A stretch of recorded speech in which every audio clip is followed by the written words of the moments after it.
Tere kõigile. Tõesti, meie tänane teema räägib kanoonilisest pärandist. Pean juba ette vabandama, et minu tekst läheb natukene pikemaks, kuna suurel osale meist ei ole teada, mis asi on kanooniline pärand.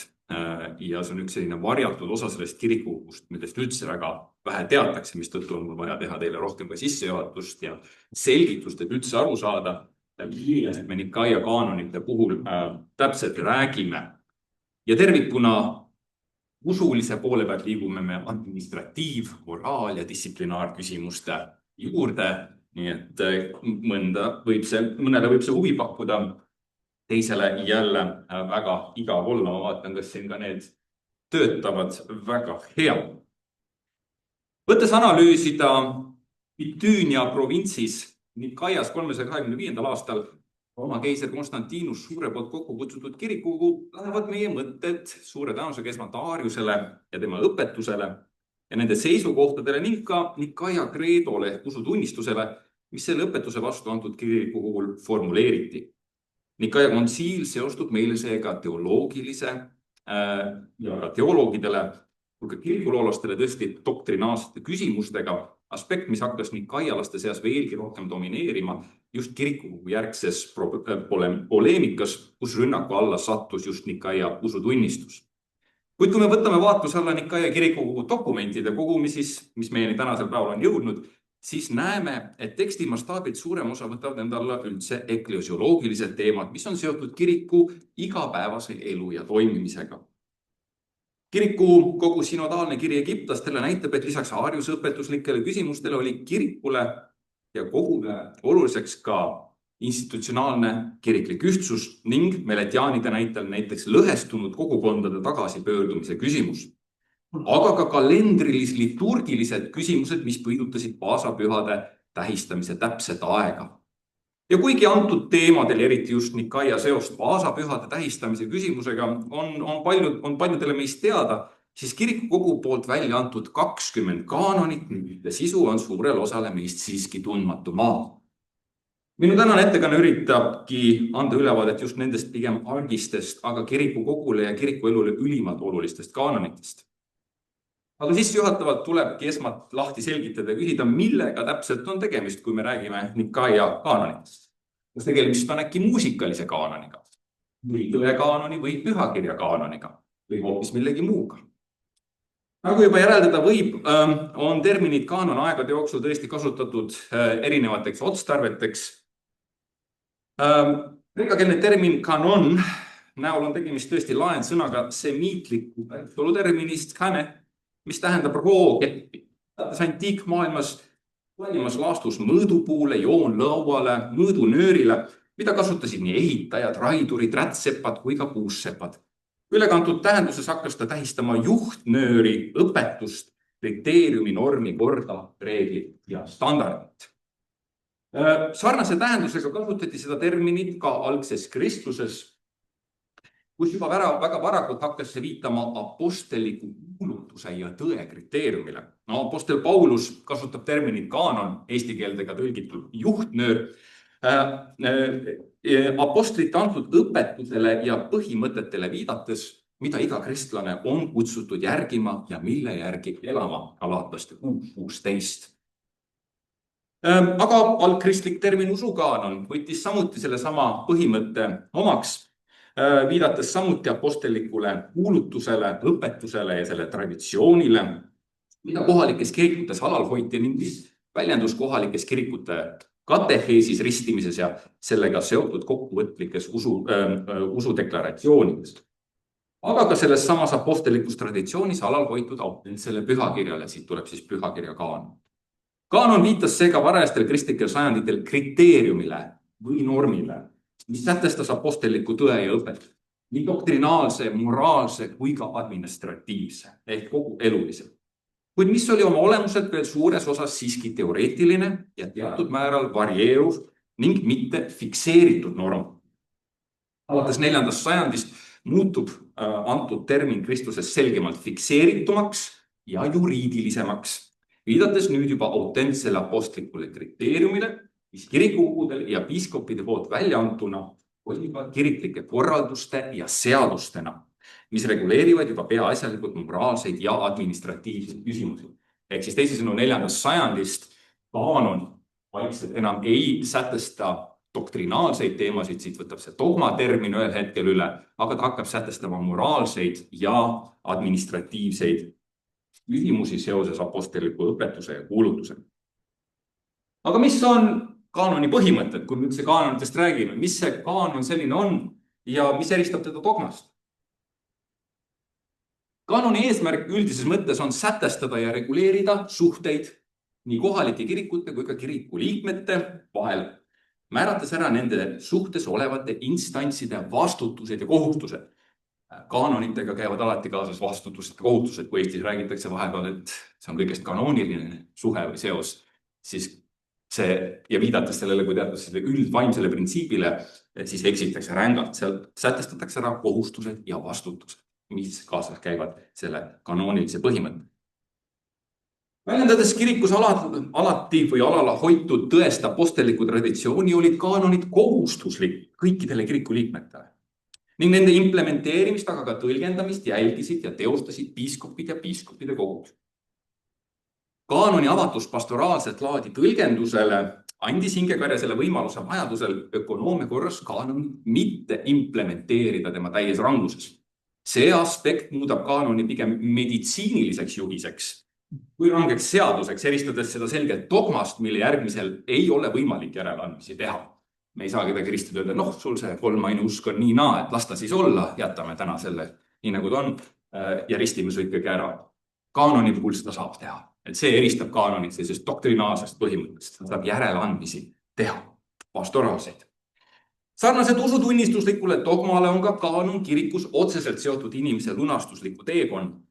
Kui dogma formuleerib lunastuse ja ilmutuse osas pigem kes-mis küsimuse ja teeb seda igavikulises perspektiivis, see tähendab, milles või kelles seisneb meie lunastus ja pääsemine, siis kaanon formuleerib pigem kuidas küsimuse ehk lunastusliku elu elamise viisid suhtes Jumala ja ligimesega, tehes see ka alati konkreetsete ajalooliste kontekstide ja kaasuste raames, ehk siis kaanonid on alati ajaloolist ja kaasuseid arvesse võtta nähtust. Selle tõttu on oma kaanon oma olemuselt alati reaktiivne ja mitte proaktiivne, mis tähendab, et ta tegeleb konkreetsete probleemkaasustega ning ei loo seaduseid või reeglid hüpoteetiliste olukorrade tarbeks. Kaanoni sisu viitab seega reaalselt eksisteerinud ajaloolisele kaasusele ja probleemile, andes mõista ka nende probleemide ampluaast ja ulatusest kristlikes kogukondades. Nii et kui me teiega kaanonitest räägime, siis võtke arvesse, et need olid probleemid, need reaalselt eksisteerisid need probleemid kirikus. Nendega oli vaja tegeleda, see oli lihtsalt mingi hüpoteetiline tuleviku stsenaarium. Erinevalt näiteks pühakute elulugudest on kaanon selle tõttu hea ja piisavalt usaldusväärne ajalooline allikas, kuid teisalt jälle kehv seadus. Nagu teame, siis õiguspõhimõtete järgi on kehvad ja raskesti tõlgendatavad seadused need, mis on kas liiga üldsõnalised või liiga konkreetsed.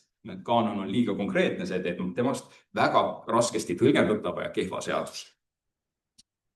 Kuid vaatamata sellele, et oma spetsiaalsema tähenduse omandab termin kaanon 4. sajandil, ei tähenda see muidugi seda, et varajases kristluses ei olnud norme, korraldusi ja reegleid. Tõesti, kui me varakristlik kirik eksisteeris pigem kohalikul tasandil ja oli veel kujunemisjärgus, siis olid tal vaatamata sellele omad reeglid olemas. Ja tegelikult, kui me Uude Testamenti pöördume, näeme juba siin väga palju reeglistikku, mis on pigem ettekirjutised koguduste juhtidele, liikmetele ja just peamiselt kõlbluse küsimustes. Kristlik eskatoloogiline moraal või moralism lausa, mis nõudis kristlastelt ristimisriide laitmatuna ja patuta hoidmist, oli esmalt otseselt seotud peatse Jumalariigi saabumise ja viimse kohtupäeva ootusega. Teisalt aga ka kristlike kogukondade positsioneerimisega Rooma riigi ühiskonnas ja tema moraalinormide ees, eesmärgiga vältida asjatuid ühiskondlikke skandaale ja tagakiusu. Kõik see vajas teatud suunitlusi ja ettekirjutusi. Heaks näiteks on siin apostel Pauluse kirjad Tiitusele ja Timoteusele, kus vägagi selgelt määratakse ära nõuded piiskopidele ja neid abistavatele diakonitele, abistajatele. Pauluse esimene kiri korintlastele 11. peatükk reguleerib näiteks pea katmist ja sätestab moraalseid väärikuse reegleid ning reegleid euharistilise armulaua jagamisel ja selle vastuvõtmisel. Matteuse 18, väga oluline koht, annab meile ülevaate, kuidas tegeleda patustanud koguduse liikmetega. Ja antud kirjakoht, mis teeb kiriku maapealsed otsused kehtivaks nii ka taevariigi reaalsuses, on sisult alustala hilisemale põhimõttele, mille alusel on kirikus voli patukahetseid kirikusse tagasi võtta. See tähendab, et kirikul on voli patte andeks anda. Matteuse 18 nurgakivi ja ka ekskommunikaatsioon 18. Sellest saab hilisema kanoonilise põhimõtte nurgakivi. Sarnaste pigem moraalinormide, just eskatoloogiliste moraalinormide sätestamine jätkub kindlasti ka 2. ja 3. sajandil, nii nimetatud apostlike isade kirjutistes, kus tõesti juurde lisanduvad pigem siis sellised korraldused, normid liturgilistes, administratiivstes ja hierarhiat puudutavates küsimustes. Miks need nõnda jõuliselt juurde tulevad? Väga lihtne, oli vaja hoida alal koguduste ühtsus ja nende õpetlik terviklikkus, mida kahjuks liiga karismaatilised kogukonnad ei suutnud tagada. Karismaatilistes kogukondades ühtsus ei ole alati selgelt sätestatud ja ei ole ka õpetuslik ühtsus sätestatud. Nii et see nõudis kiriku aina tugevamat institutsionaliseerimist. Kui me jõuame 3. sajandisse, siis me räägime ka tegelikult päris hästi organiseerunud ja institutsionaliseerunud kirikust kui sellisest. Nii et selline ettekujutel parasest algsest Kristusest kui sellisest väga poolanarhilisest kogukonnast ei vasta tõele. Kiriku aina jõulisem institutsionaliseerimine viibki meid 3. sajandil piiskopliku sinodaalsüsteemini. Me oleme täna rääkinud sinodaalortodoksiast, aga mis asi on sinodaalsüsteem? Sellest me täna ei ole rääkinud, hästi kiire ülevaadega sellest. Kuigi sinodaalne ehk kollegiaalne juhtimine on olnud kirikuelu alustala juba tema algusaegadest saati, eksisteeris ta esimesel 2 sajandil pigem kohaliku koguduse tasandil, läbi presbyteeriumi, mis ka kohalike kogudus juhtis. Kiri Alexander Clementi kiri korintlastele näitab meile selgelt, et Rooma kirikut juhtis presbyteerium, kolleegium, mille ees otsas oli siis kolleegium esimees, oli siis Clement, kui me tahame nii öelda. Ja see kehtis igal pool. Enamjaolt. 2. sajandi jooksul hakkab taoline süsteem asenduma Antiochia Ignatiuse sätestatud monarh-piiskopi juhtimisega, kus eesotsas on üks piiskop, kellele alluvad hierarhilised presbyterid ja diaakonid. Taoline kiriku hierarhiline kord, kus piiskopile kui ainsale aposteliku autoriteedi kandjale koguduses enam võrdväärselt pole, loob vajaduse tema ametisse määramisel ja pühitsemisel teiste samaväärsete piiskop-monarhide kohalolu. Ja taoline piiskop-monarhide vaheline koostöö panebki alguse algsele sinodaalstruktuurile ja kus peale uute piiskopide määramise ja pühitsemise tegeletakse ka muude väljakutsetega. Rooma kiriku puhul näiteks öeldakse, et on alles 2. sajandi lõpus tekib meil esimene monarh-piiskop Rooma kirikut juhtima, osad on spekuleerinud 3. sajandi algust. Aga laias laastus selline koostöö viibki meid 3. sajandil, võib-olla juba ka 2. sajandi lõpus esimeste selliste sinodaalkogunemisteni, millest mainib ka näiteks Kiprianus oma kirjades, kus ta ütleb, et Gallias ja Hispaanias kogunetigi uute piiskopide valimisel juba tuldi kokku siis selliste monarh-piiskopide kirikukogude näol. Taolise struktuuri kujunemine võtab muidugi aega ja kuigi teatud vihjeid on meil olemas ka juba tõesti, nagu ütlesin, 2. sajandi lõpul, Viktori puhul, siis selgemalt piirkondlikud pretsedendid ilmnevad nii idas kui läänes alles 3. sajandi jooksul selline esimesed sinodaalsed kooskäimise viited. Eriti tundub see olevat arenenud Põhja-Aafrikas, kus taoline struktuur kõige tugevam tundub olevat ja arvatavasti see struktuur kujuneb võttes eeskujuks apostlite kogunemise apostlite tegude raamatus ja Rooma senati. Rooma senat on siin kindlasti üks olulistest mõjutajatest nende kirikukogude kokku tulemisel. Muidugi, kui me räägime nendest Põhja-Aafrika kirikukogudest, siis kuulsamad kindlasti Kiprianuse kuulsad 7 Kartaago kirikukogu aastatel 251–57 ja eriti just 251. aasta oma, kus Kiprianus oma kirjas mainib, et anti välja ka korralduslikke dokumente millel oli laiem kehtivus kui nüüd juba ainult kohalik kogudus.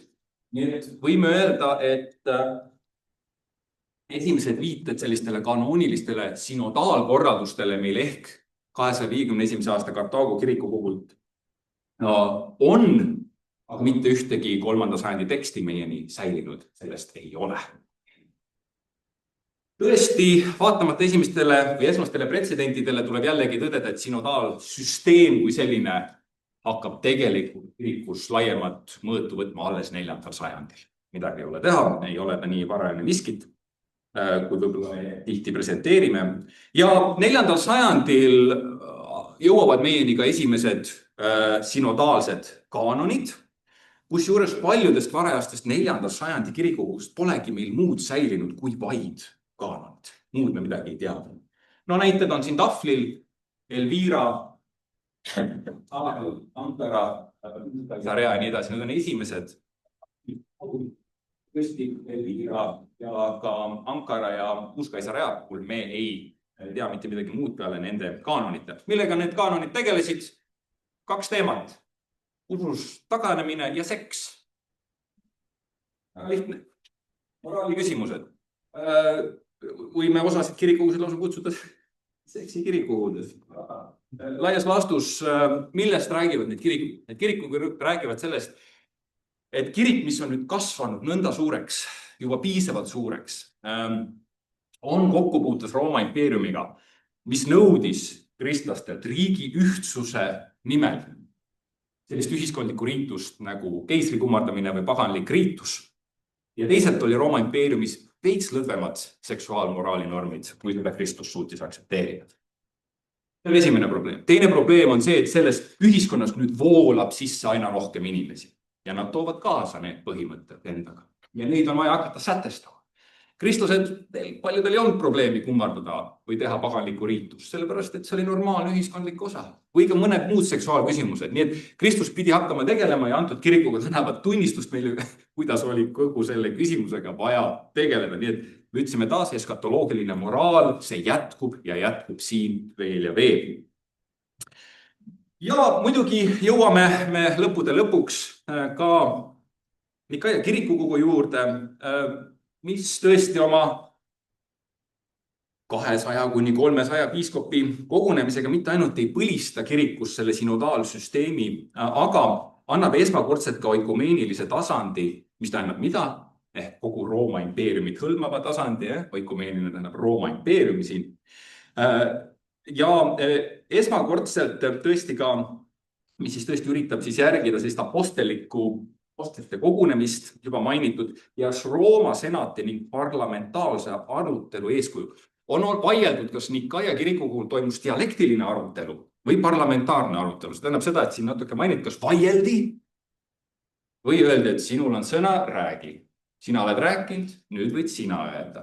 Ja pigem spekuleeritakse, et ta oli nende senati laadi nii-öelda siis parlamentaarne arutelu, mitte dialektilis-filosoofiline vaidluslik arutelu, et Konstantinus Suur arvatavasti andis sellise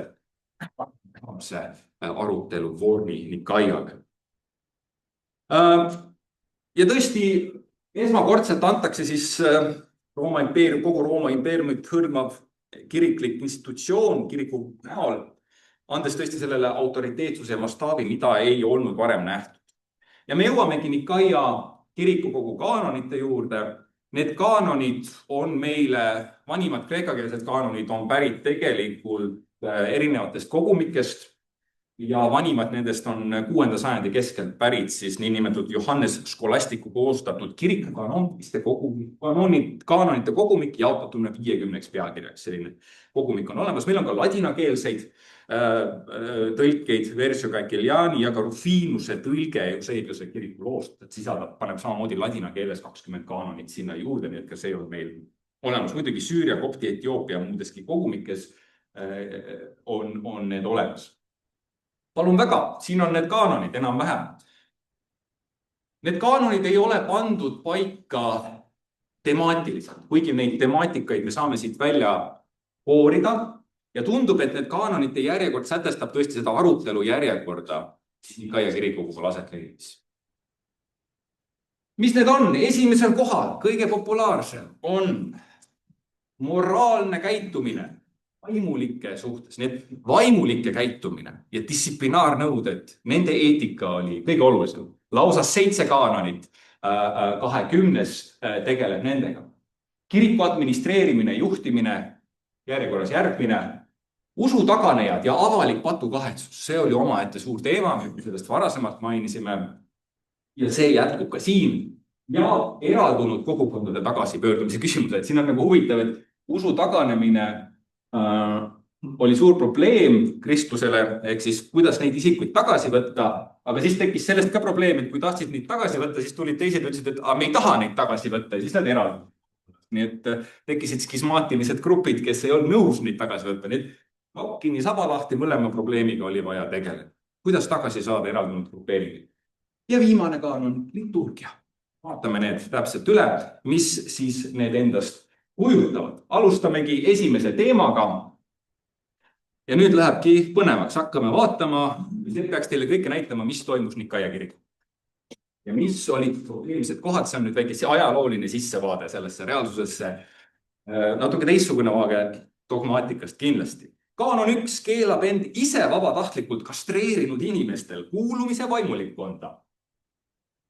Juhul, kui kastreerimine pole toimunud tervislikel põhjustel, õnnetuse läbi või tahte vastaselt kellegi teise poolt. Väga mõnev. Kaanon 1, kõige olulisem kaanon, enese kastreerimine. Ma ei tea, kas meil tänapäeva kristluses on ikka veel neid probleeme või mitte. Mis see täpne põhjus on, miks just selle kaanoniga Nikaia kirikukogu alustab?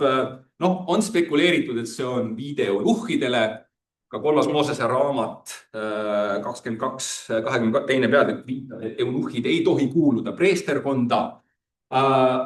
Ja muidugi tervikuna Rooma impeeriumis oli negatiivne suhtumine eunuhhidesse, aga see ei tundu olevat teema siin, sellepärast, et antud kaanon ei räägi eunuhhidest, vaid enese kastreerimisest.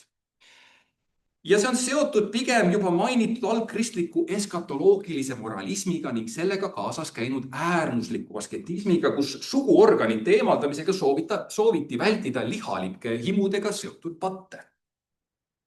Eusebiuse kirikulu 6.8 järgi olevat taolist praktikat oma nooruses harrastanud ka juba Origenes, kes hiljem seda siiski olevat kahetsenud.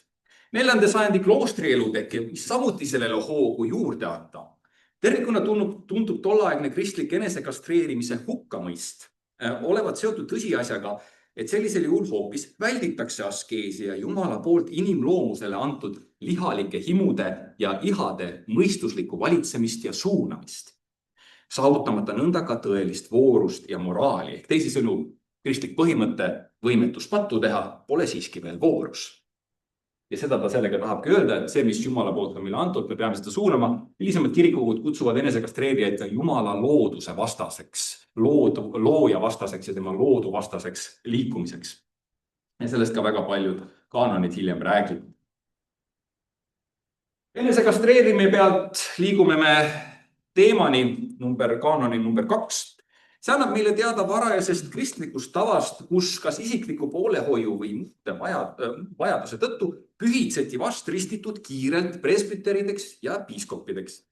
Kaanon sätestab, et nii nagu enne ristimist peab olema usuõppimise aeg, nõnda peab ka enne ordinatsiooni olema vastristituile läbikatsumise aeg.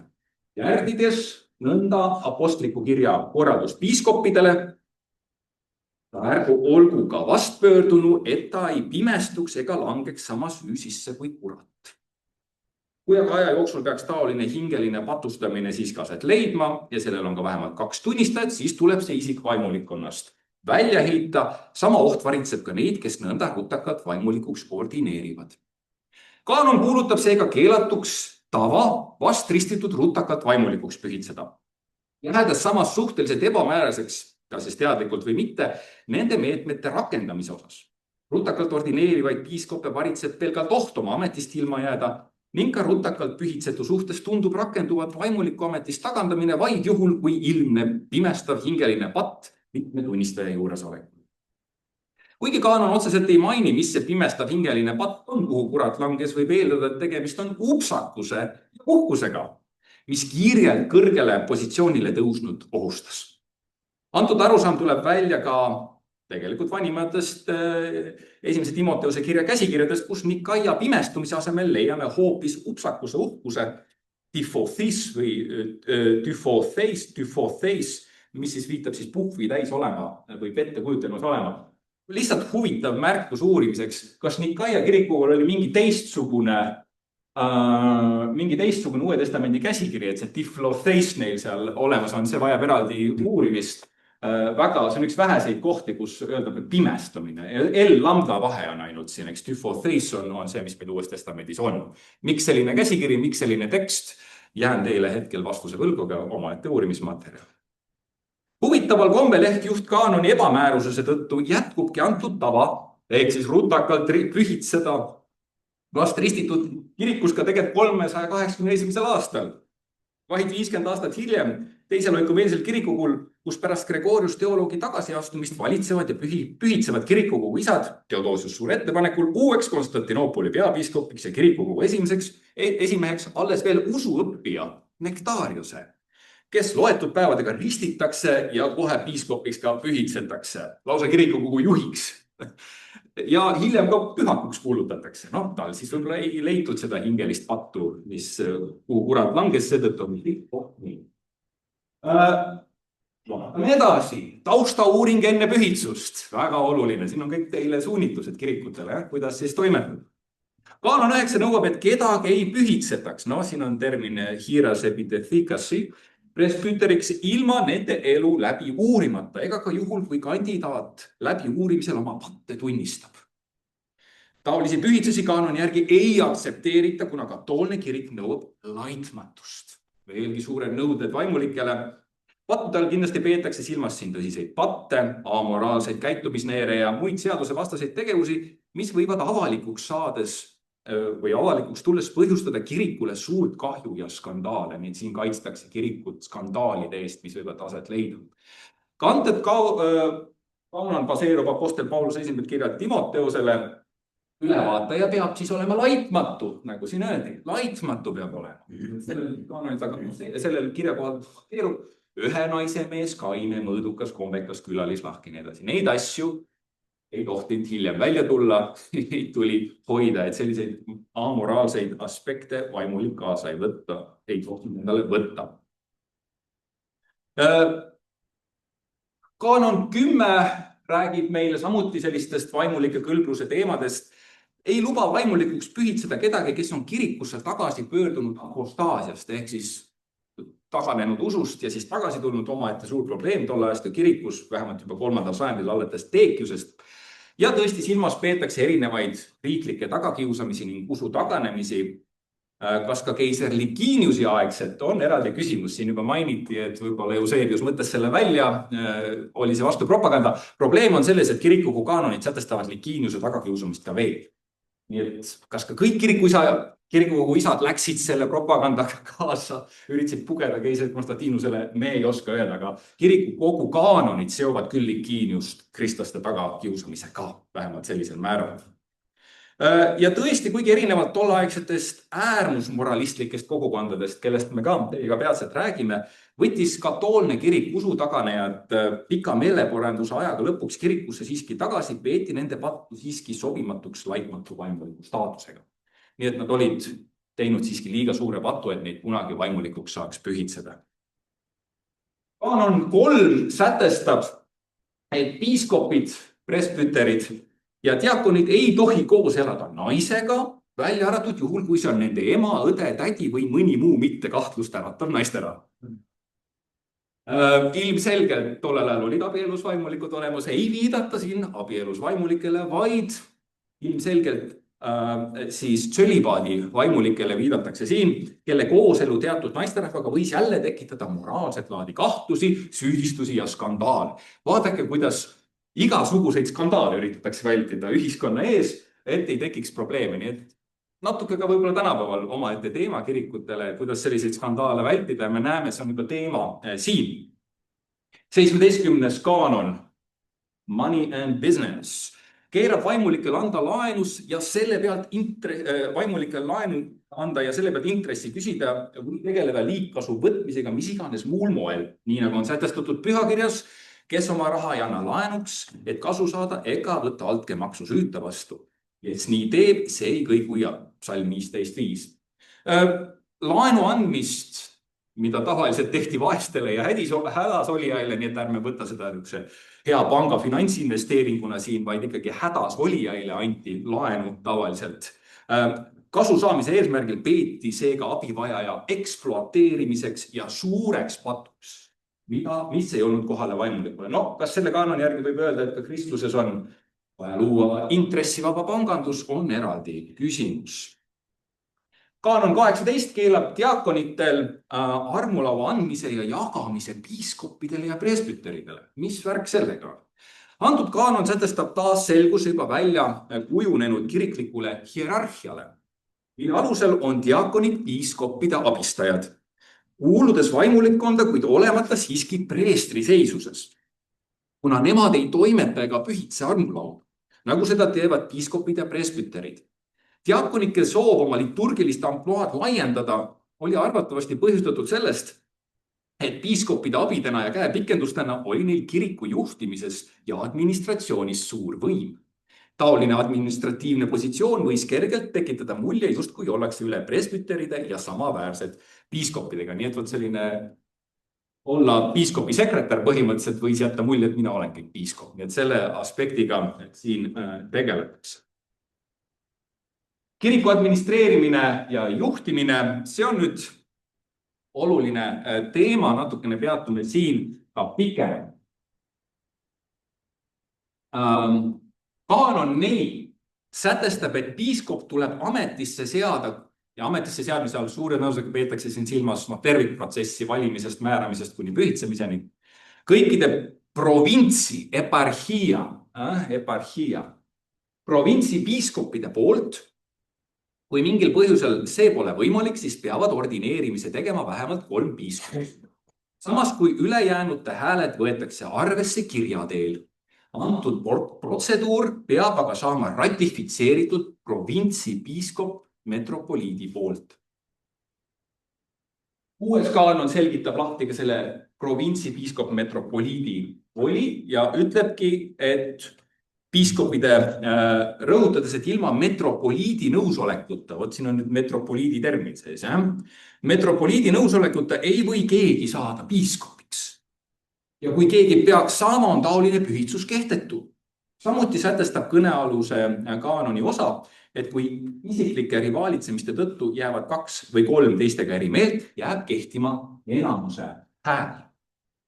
Sisuliselt näeme me siin juba Kiprianuse poolt mainitud tava, kus uus piiskop valitakse, pühitsetakse ja määratakse ametisse piirkondlike piiskopide synodite ehk kolleegiumite poolt. Kuid erinevad varasemast traditsioonist asetab Nikaia kaanon 4 taolised valimised esmakordselt kindlaks määratud kiriklike territooriumite raamesse, mis kattuvad Rooma impeeriumi ehk Diokletianuse, Konstantinuse aegsete haldusjaotuslike provintsi piiridega. Sama halduslik põhimõttel omistab kaanon ka provintsi pealinnas ehk metropolis olevale piiskopile vastutuse ja õiguse antud synodite tegevust juhtida ja selle ratifitseerida justkui nõukogu esimees. Mis meil toimub? Siin on Rooma impeerium, 4. sajandi algus. Kõik need siin joontega eraldatud alad on provintsid. Nikaia sätestab, et kõikidest neist provintsidest saavad omaette kirikud, synodaalkirikud. Kõik siin olevad piiskopid alluvad iga provintsi pealinna piiskopile, keda kutsutakse metropoliidiks. Luuakse nii nimetatud nõukogu, millel on esimees. Ja see esimees kutsub kokku, sätestab, ratifitseerib, ilma temata ei toimu midagi. Kui nõukogu kutsutakse kokku ilma temata, siis see ei kehti. No, toome lihtsalt näiteks. Nikomeedia oli Bitüünia pealinn. Siin on Nikaia ka. Ehk siis, et teile natuke näidata, see Nikaia kirikukogu toimub Bitüünia metropoolia kirikus, mille metropoliidiks oli Nikomeedia Eusebius, kui me tahame nii öelda, kus asus ka keiser.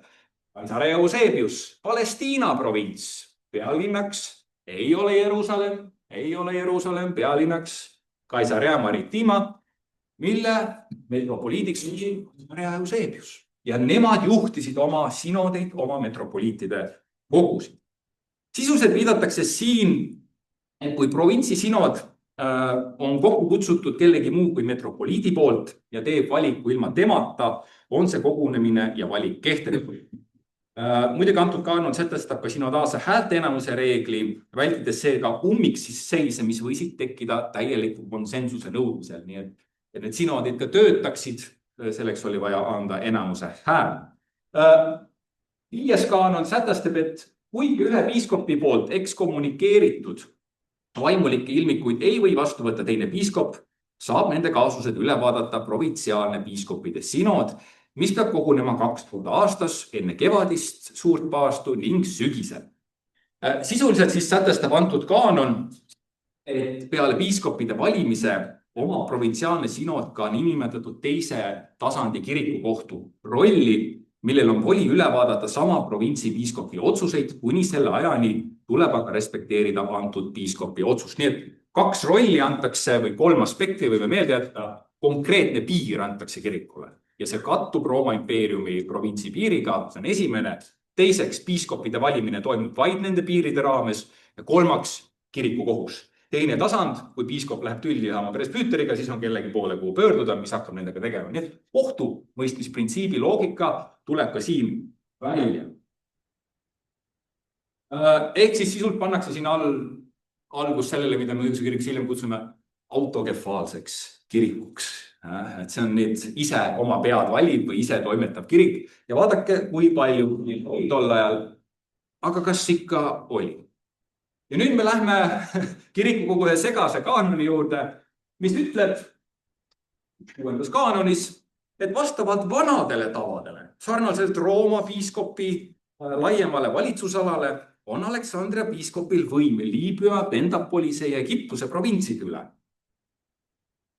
Sama tava kehtib ka Antiookia piiskopide puhul, jättes siiski puutumata teiste kiriklike privileegid. Mis siin nüüd toimub?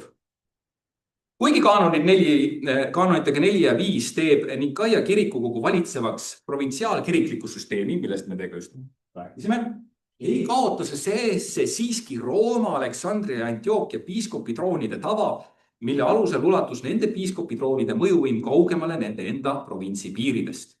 Oluline on siin tõsiasi, et nende 3 linna mõjusfääri jäänud provintside sinodid koos oma metropoliitidega jäid edasi toimima. Küll aga olid Rooma, Aleksandria ja Antiookia piiskopidel õigus nende alluvuses olevate siis provintsi sinodite poolt läbi viidud piiskopide ja metropoliitide valimised kas kinnitada või vajadusel tagasi lükata.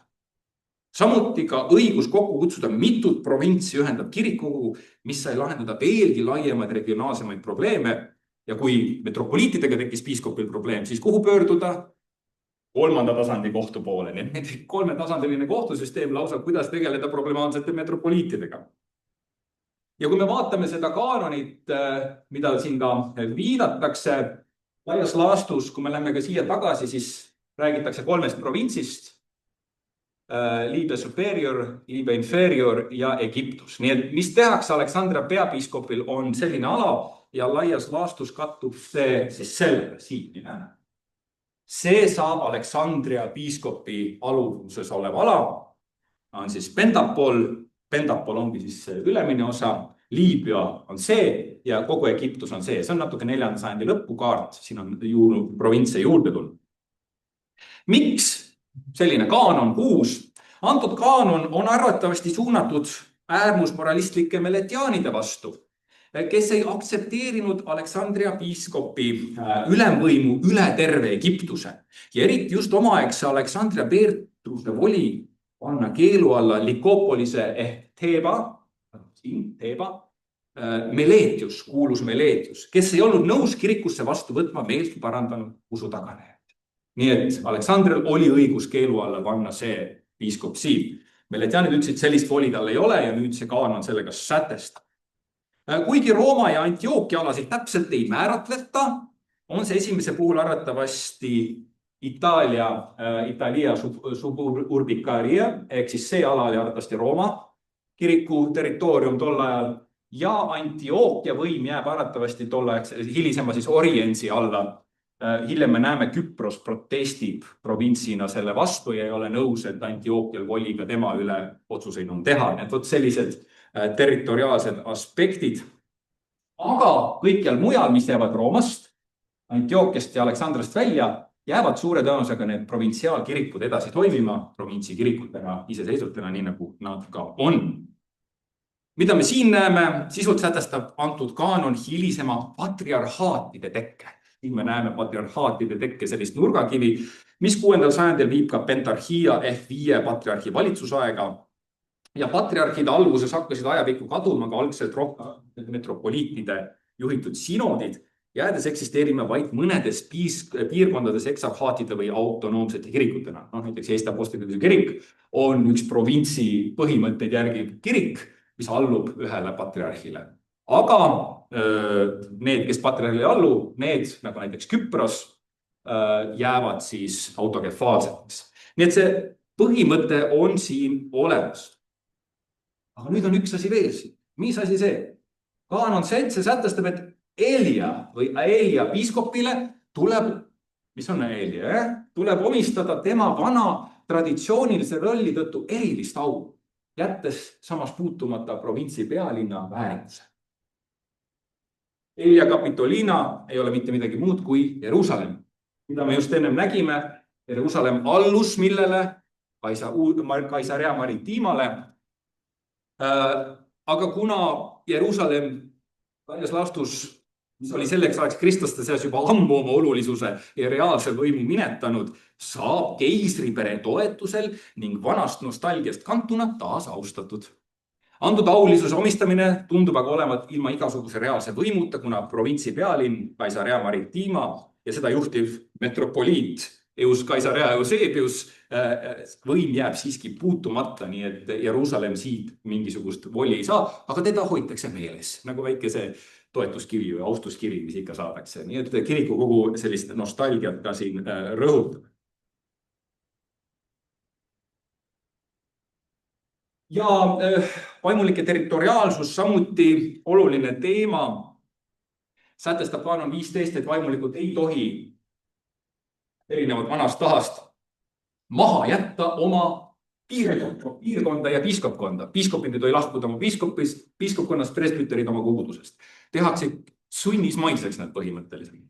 Kaanon 16 kordab samu põhimõtted ja ütleb, et ühe piiskopil ei ole õigus teise piiskopi presbüterit või diakonid endale ära napsata ega ordineerida, ilma et oleks temalt ehk piiskopilt selleks loa saanud. Nii et võt selline konkurents ka piiskopide, piiskopkondade vahel ja metropoliitide vahel.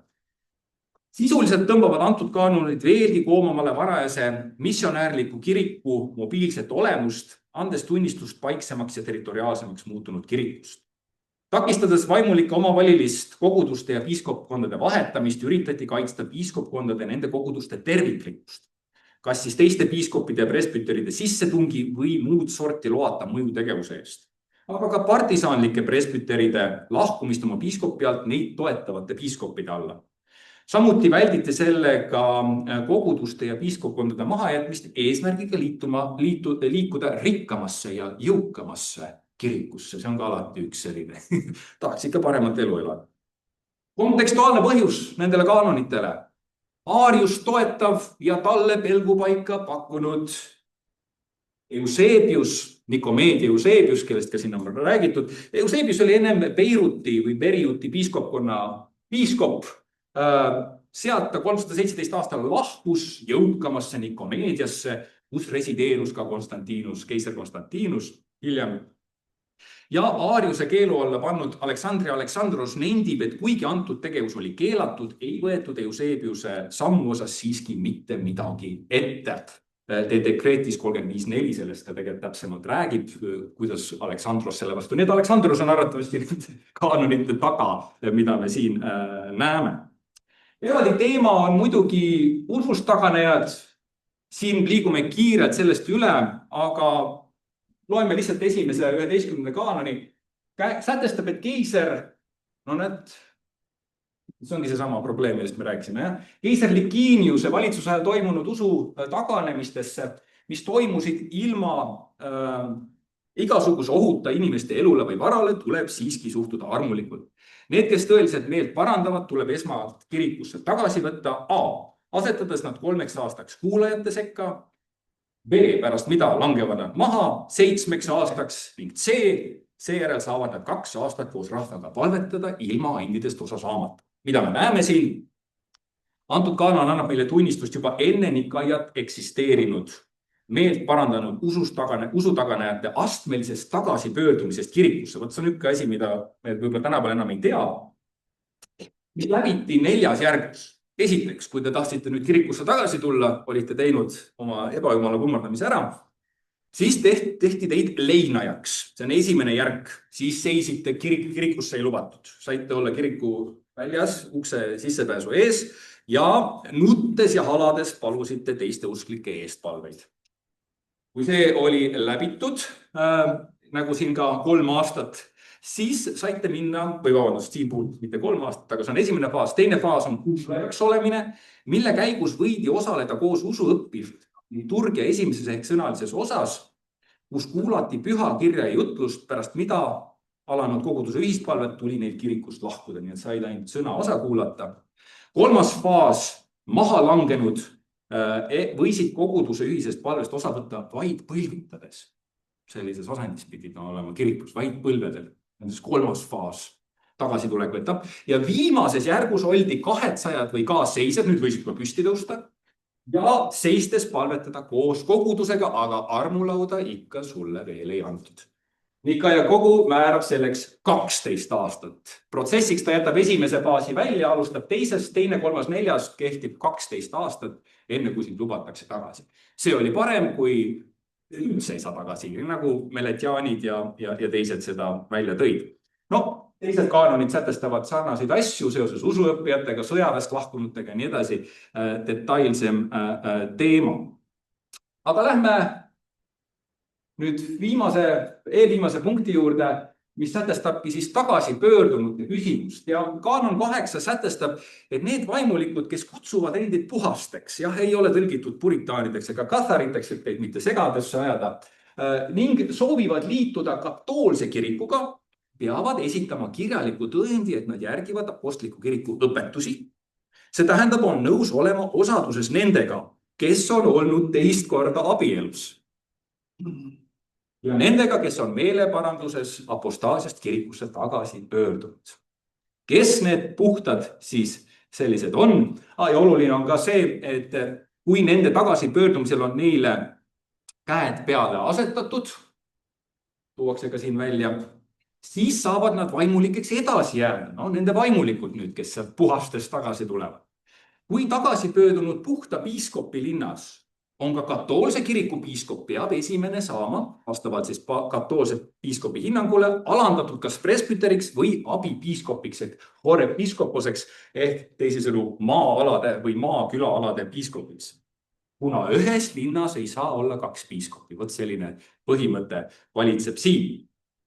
Niinimetatud puhaste all peab kaanon silmas novatiaane, äärmusmoralistlikku skismaatilist kogukonda, kes Rooma presbyter Novatiuse juhtimisel eraldusid 3. sajandil Rooma Korneliusest olemata nõus kirikusse tagasi võtma keiser Deciuse tagakiisu ajal apostaasiasse kukkunud meeleparandajaid. Samuti oma moraalses ranguses keeldusid nad armulauda andmast 2 kordsed abiellunud leskedele. Kuigi kaanon viitab vaid novatiaanidele, oli see suure tõenäosusega suunatud laiemalt ka teiste samaväärsete liikumiste, sealhulgas Põhja-Aafrika donatistide ja Egiptuse meletiaanide vastu. Novatiaanide vaimulikud, nagu sätestab kaanon, saab katoolsesse kirikusse tagasi võtta vaid käte peale panemise, hierothesia näol.